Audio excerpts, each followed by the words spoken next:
এলাকার সমস্ত জনসাধারণ ও পর্যটকদের উদ্দেশ্যে বিশেষ সতর্কবার্তা ঘোষণা। বঙ্গোপসাগরে সৃষ্ট ঘূর্ণাবর্তের কারণে আগামী রবিবার 26/5/2024 থেকে মঙ্গলবার 28/5/2024 পর্যন্ত ঘূর্ণিঝড় রেমালের প্রভাবে প্রবল বৃষ্টিপাত সহ ঝড়ের সম্ভাবনা আছে। আবহাওয়া দপ্তর ও জেলা প্রশাসন কর্তৃক প্রচারিত বিশেষ আবহাওয়ার সতর্কবার্তার দিকে নজর রাখুন। অযথা গুজবে কান দেবেন না ও গুজব ছড়াবেন না। মৎস্যজীবীদের সমুদ্রে যাওয়া এবং সমস্ত সামুদ্রিক কার্যকলাপ সম্পূর্ণরূপে নিষিদ্ধ করা হচ্ছে। দুর্বল ও কাঁচা বাড়ি, ইলেকট্রিক পোস্ট, গাছের ডাল, বড় হোর্ডিং ভাঙতে পারে, এগুলি এড়িয়ে চলুন।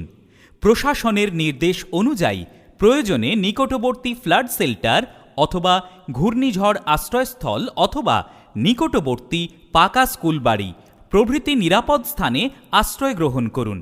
সমুদ্র উত্তাল থাকার কারণে সমুদ্রে স্নান করা ও সমুদ্রের কাছে যাওয়া নিষিদ্ধ। সমুদ্রের নিকটবর্তী দোকান, অস্থায়ী কাঠামো সমুদ্রোপকূলের থেকে 500 মিটার দূরে সরিয়ে নিন। দামিনী মোবাইল অ্যাপে বজ্রপাতের পূর্বাভাস জানুন। ছেঁড়া বিদ্যুতের তার থেকে নিজেকে বাঁচিয়ে চলুন। নিচু এলাকার বাসিন্দারা আগে থেকে নিরাপদ উঁচু স্থানে চলে যাবেন। প্রশাসনের থেকে নির্দেশ না পাওয়া পর্যন্ত সতর্কতা অবলম্বন করুন। সময় সময় আবহাওয়ার পূর্বাভাস এবং প্রশাসনিক ঘোষণার দিকে খেয়াল রাখুন।